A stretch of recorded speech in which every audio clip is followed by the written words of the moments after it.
Ikaze kuri wowe urimo kutwumva.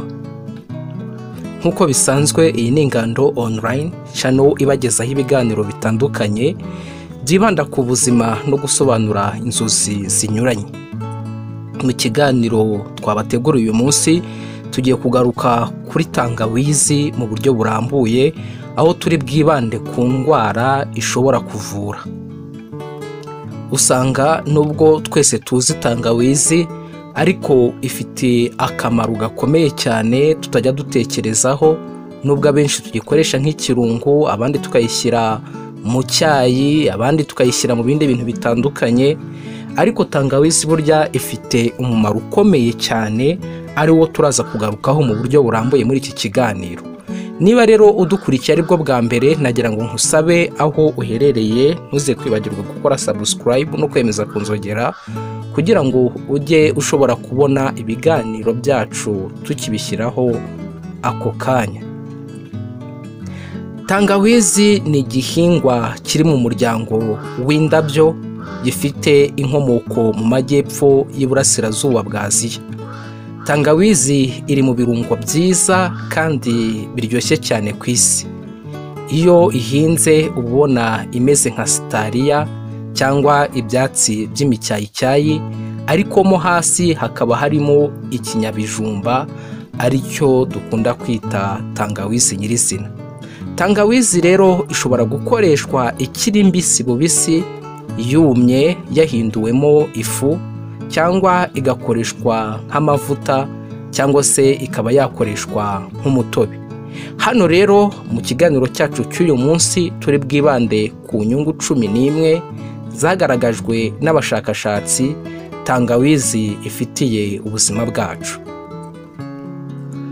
Reka duhere ku cyambere, nuko tangawizi ari umuti kandi ikungahaye cyane kuri gingerol. Tangawizi ifite amateka maremare cyane yo gukoreshwa mu buryo butandukanye mu buvuzi gakondo. Ushobora kuyikoresha ikagufasha koroshya igogora, kugabanya isesemi no kurwanya ibicurane. Tangawizi nanone ikungahaye kuri gingerol. Gingerol ni uruvange nyamukuru rw'ibizwi nka bioactive. Ubushakashatsi buvuga ko gingerol ifite imbaraga zo kurwanya inflammatory zitandukanye, ikaba na antioxida ku rugero ruri hejuru. Icya kabiri, ishobora kuvura uburyo butandukanye butuma umuntu agira isesemi. Tangawizi ni nziza cyane mu kuvura isesemi. Ishobora gufasha kugabanya isesemi no kuruka ku bantu bakunze kuruka bitunguranye bitewe n'ibyo babonye. Hari ubushakashatsi bwakorewe ku bagore batwite, aho abagore 1278 bahawe garama ziri hagati ya garama 1 na garama 1 za tangawizi, maze ibafasha kugabanya cyane ibimenyetso byo kugira isesemi bari bafite mu gihe bari batwite. Gusa nubwo tangawizi ifatwa nk'aho ntacyo itwaye ku bagore batwite, ni icyitonderwa. Ni byiza kubanza kuvugana na muganga ukamugisha inama mbere yo kuyikoresha mu gihe utwite. Icya gatatu, nuko tangawizi ishobora gufasha mu kugabanya ibiro cyangwa kugabanya umubyibuho. Ibi byagaragajwe n'ubushakashatsi bwakozwe muri 2019, bwanzuye ko tangawizi igabanya umubyibuho ku bantu bafite ikibazo cy'umubyibuho ukabije, cyane cyane ku bantu bafite amatako manini agenda akubana mu gihe bari kugenda, cyangwa bafite ikibuno kinini ku buryo baba bumva baremerewe iyo bari kugenda. Ubushakashatsi rero bwakozwe mu mwaka w'2016 ku bagore bagera kuri 80 bafite umubyibuho ukabije, bwerekanye ko tangawizi ishobora kugabanya igipimo cy'umubiri cya BMI, cyangwa se ibizwi nka body mass index, hamwe n'amaraso arimo insuline. Amaraso arimo insuline nyinshi aba afitanye isano no guteza umubyibuho ukabije. Abitabiriye ubu bushakashatsi bahawe urugero rwinshi rwa buri munsi rwa garama 2 y'ifu ya tangawizi mu gihe cy'ibyumweru 12. Byaje kugaragara rero ko tangawizi yafashije aba bantu kugabanya ibiro ku buryo bushimishije. Si ibi gusa kuko hari ibimenyetso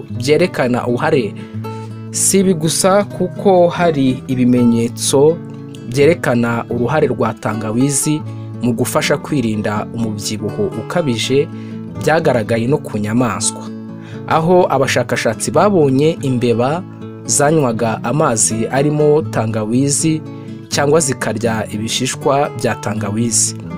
Byaje kugaragara ko izo mbeba zagendaga zitakaza uburemere zari zifite ugereranije na mbere y'uko zitangira gufata tangawizi. Gusa nubwo bimeze bitya, abahanga bavuze ko hakenewe ubushakashatsi bwisumbuyeho kuri iyi ngingo. Icya kane, dukomeje ikiganiro cyacu, nuko tangawizi ishobora gufasha mu kurinda no kuvura uburwayi bumwe na bumwe bw'amagufa. Hari uburwayi bw'amagufa bubaho mu gihe inyama zoroshye ziba ziri ku mpera y'amagufa zirwara zikagenda zishira gahoro gahoro. Umuntu yavuga ko iyi ndwara ari ukwangirika kw'ingirangingo zirinda amagufa. Uku kwangirika kubaho buhoro buhoro kandi bikagenda byiyongera mu gihe runaka. Ubu burwayi butuma habaho kubabara mu ngingo aho amagufa ahurira, cyangwa ukajya ubabara mu maboko, ukababara ijosi, ukababara umugongo wo hasi, ukababara mu mavi, cyangwa ukababara ikibuno. Ubushakashatsi rero bwerekanye ko abantu bakoresheje tangawizi kugira ngo bivure ubu burwayi babonye igabanuka ryinshi ry'ububabare n'ubumuga bari bafite.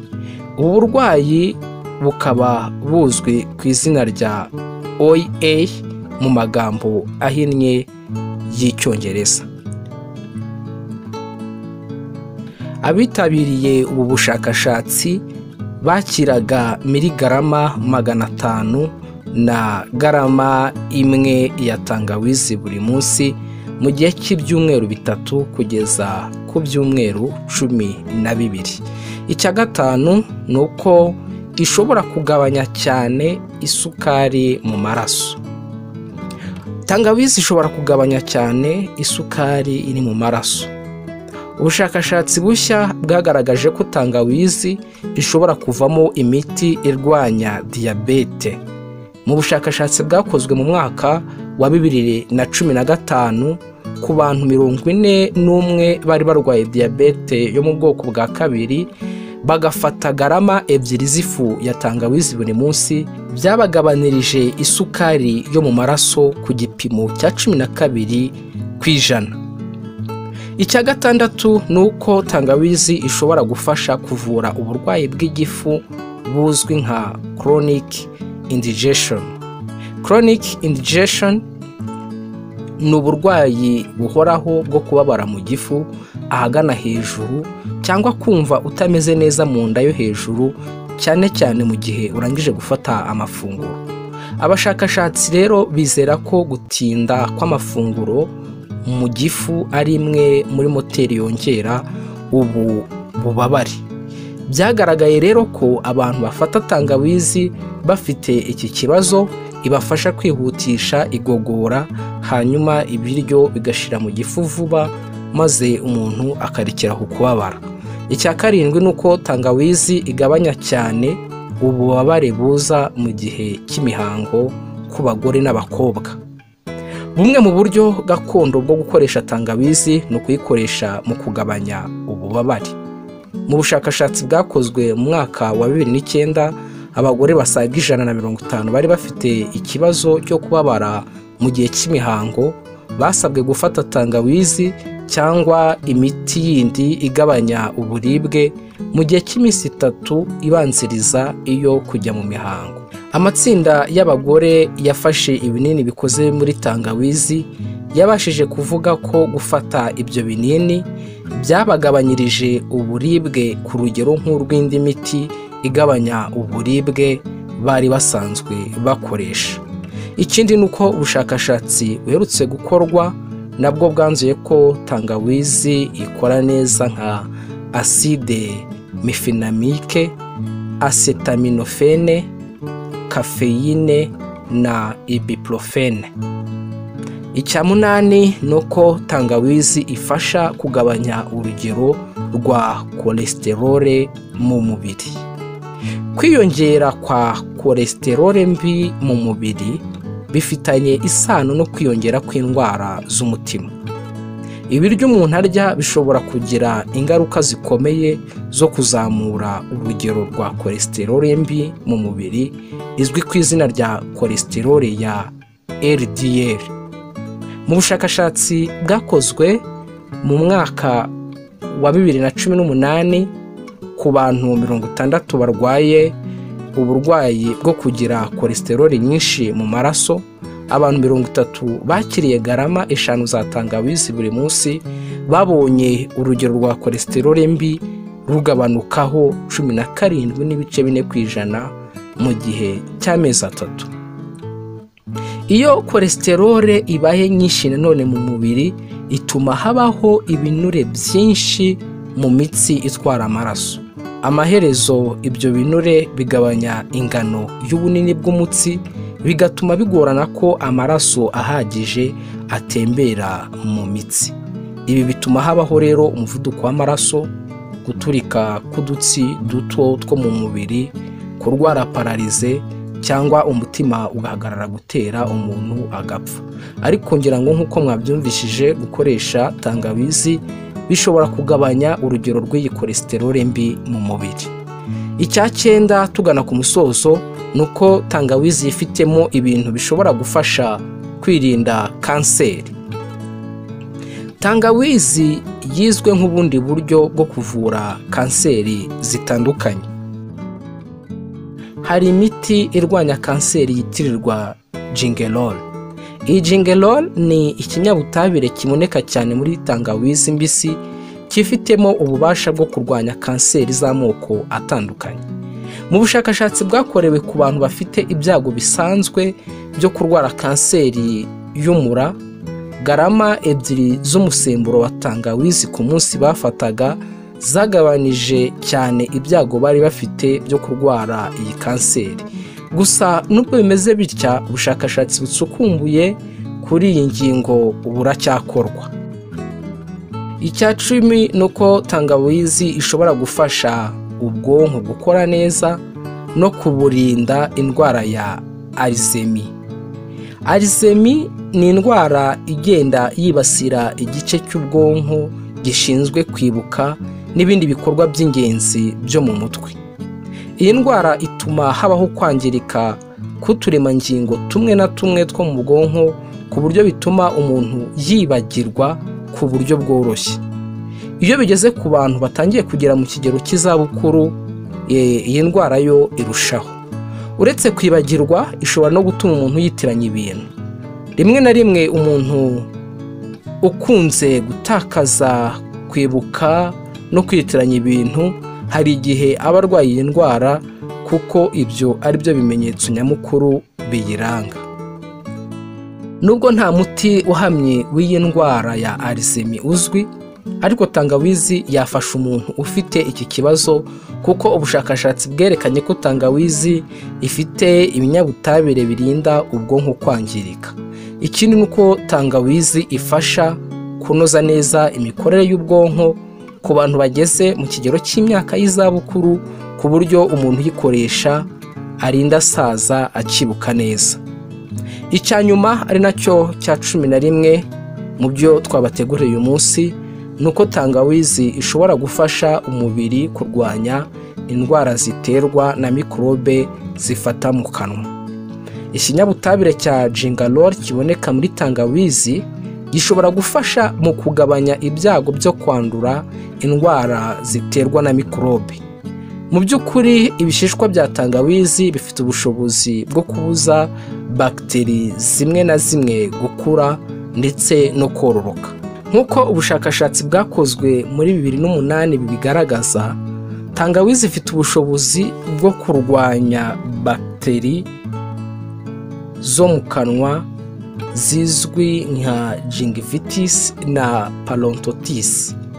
Izi akaba nanone ari zimwe mu ndwara zifata ishinya ikazaho ibisebe ku mpande z'ahakikije amenyo. Ikindi ni uko tangawizi ishobora gufasha mu kurwanya virusi zifata mu myanya y'ubuhumekero zizwi nka respiratory syncytial virus RSV zikunze gutera indwara z'ubuhumekero. Shuti bakunzi ba Ingando Online mwari muduteze amatwi, reka mfate uyu mwanya mbashimire ku mwanya mwafashe mudutega amatwi. Niba hari ikibazo wagize kuri iki kiganiro cyangwa ibiganiro byabanjirije iki, ushobora kutwandikira igitekerezo ukinyujije mu mwanya wagenewe comment, cyangwa ukatwandikira wifashishije imbuga zacu nkoranyambaga arizo Facebook na Instagram, hose akaba ari Ingando Online. Ibitekerezo cyangwa ibibazo muzatwandikira tuzabisoma kandi tubasubize. Mwakoze kudukurikira, tubifurije gukomeza kugira ibihe byiza. Namwe abatameze neza mwihangane, ejo cyangwa ejo bundi buzacya.